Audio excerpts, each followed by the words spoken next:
Hello, my name is Craig Schultz.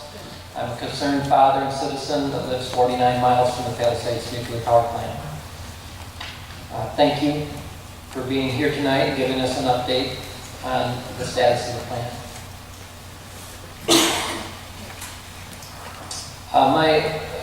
My question is the matter of our embrittled pressure reactor vessel. The NRC has said that it's the most embrittled vessel in the United States. We have a report from Japan that they've analyzed one of their pressure vessels and found that it's degrading much faster than the mathematical models anticipated, and that this may mean that the embrittlement at Palisades is far worse than we predicted it to be. Palisades has indicated that they're going to take samples this fall during a planned outage, and that they will report to the NRC for review in the spring of 2014.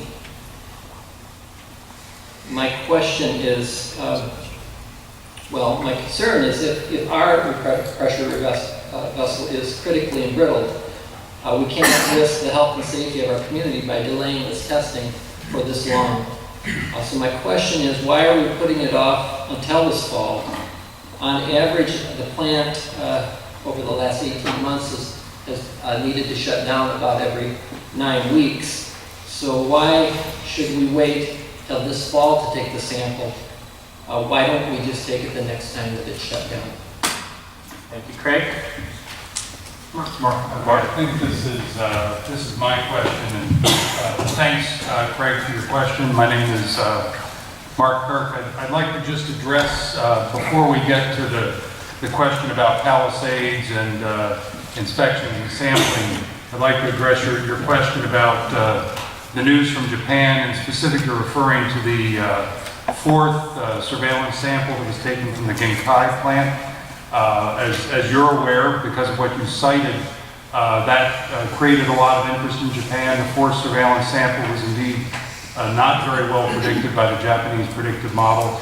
That generated a lot of interest and public scrutiny in Japan by their regulatory agency, NISA, who held, I believe it was about 18 meetings between November of 2011 and July of 2012. NISA issued a report in August of 2012. They went in and worked with their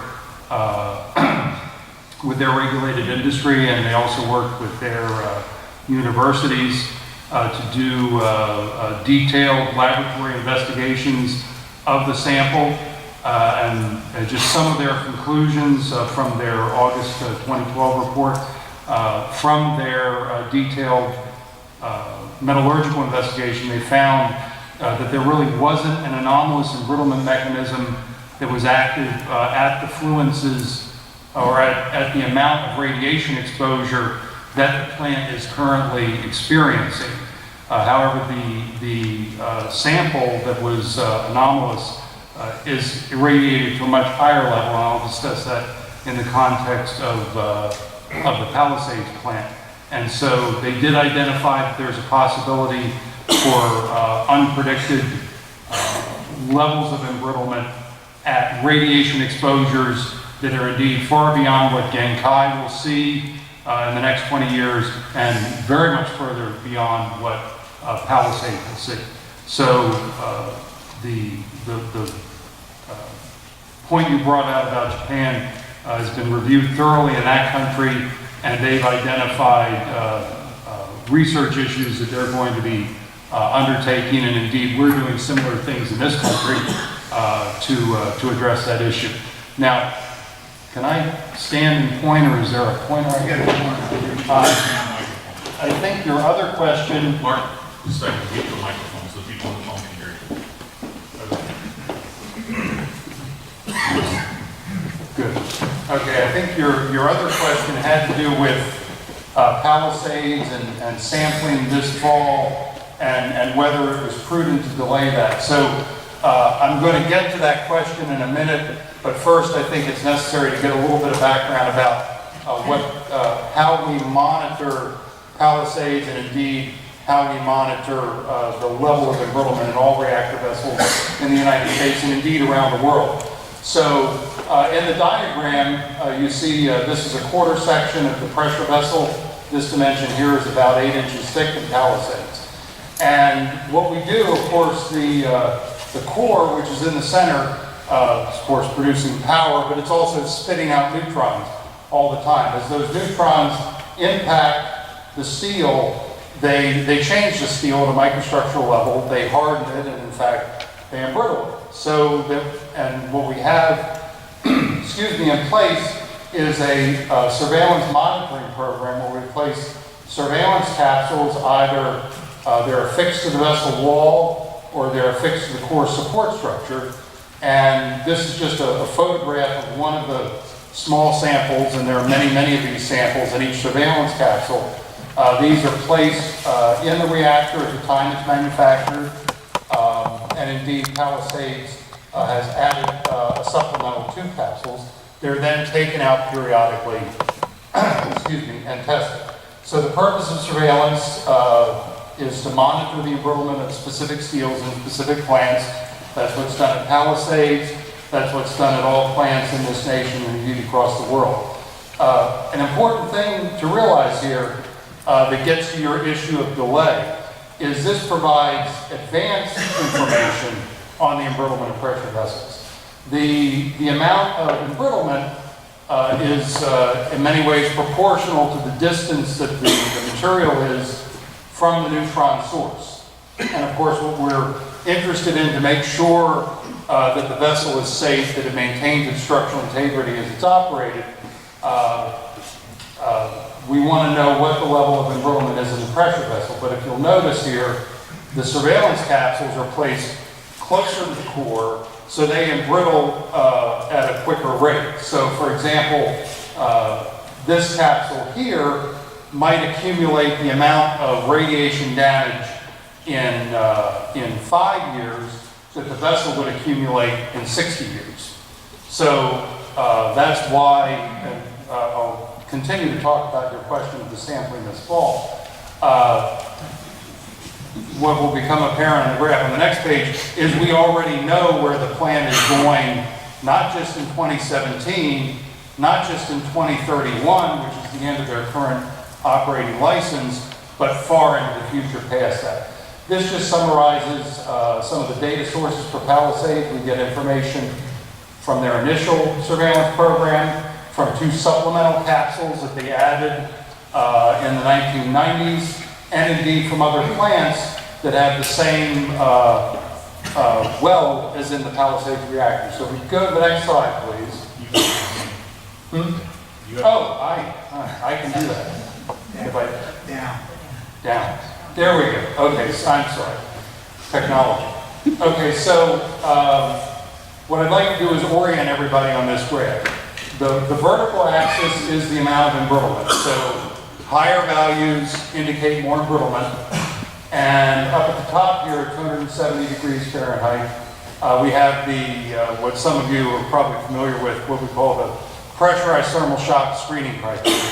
So once the plant gets to this level, they would need to come to us 3 years in advance of getting to that level and provide additional information, essentially make a safety case that they continue to be safe to operate. So that's what's on the vertical axis. On the horizontal axis is the year, and this is the year for the pressure vessel, and that's an important distinction that's going to become apparent in a minute. When I'm saying this is the year for the pressure vessel. So back here in 1971, there was no embrittlement. Here we are at 2017, and I've noted 2031 because that's when the extended license runs out. Now, the individual dots on the diagram show the measured level of embrittlement from the various surveillance capsules. And the dates next to some of these, the lighter dots are the same weld as in Palisades, but those have been exposed in the Indian Point and H.B. Robinson plants. But what I've done is I've put dates on each of the measurements from the Palisades plant. So because we position the surveillance capsules closer to the core, they accumulate embrittlement at a faster rate than the vessel. So indeed, the first capsule pulled out of Palisades in 1978 told us not what was going on in 1978. That wouldn't be very useful. What it told us is the level of embrittlement that would have occurred in the Palisades plant probably about 60 years after the time that they run out of legal authority to operate. We've, of course, continued to pull out, well, the licensee pulls out the capsules, we evaluate the results, pulled out various capsules over time. So the individual dots represent the individual measurements that are done in laboratories to control the standards. The dashed line is the mean curve through this, but the important thing to note, of course, like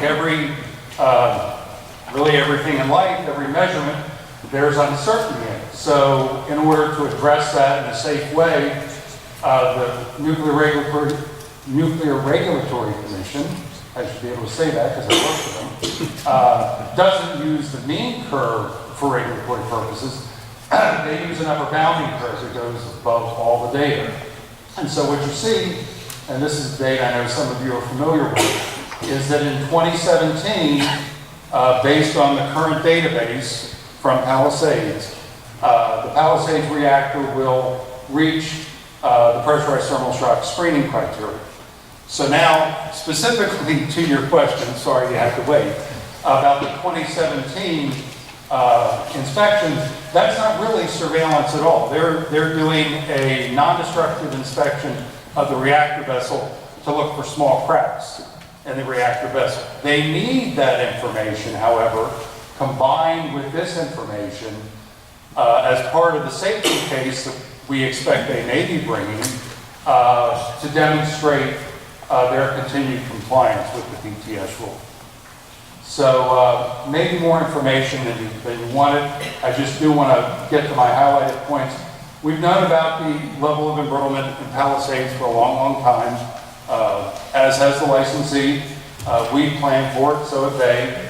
The licensing dates today, 2017, 2031, that are very important to all of us, lie well within the measured data. There's absolutely no reason for anybody to believe that we're extrapolating. We're definitely interpolating within the data when we make our licensing decisions. And moreover, to your point about, getting high, the data is following very nicely with our expected trends. So when I look at this data, and well, that's my job, I'm supposed to look at this data and data from other like plants around the world, I don't really see anything within the period of operation that indicates that our predictive formulas are in any way deficient. We do know, however, since we get, not in this case, but in the case of Japan, from time to time in these advanced irradiation capsules, we do begin to see trends that the predictive formulas aren't picking up. But the point to note is that we're seeing them many, many years in advance so that we can then go do more laboratory studies, insert supplemental surveillance capsules, and modify our regulatory equations if they need to be modified well in advance of any plan ever getting there. So hopefully that's answered your questions. We're going to have to move on. We're a little behind now.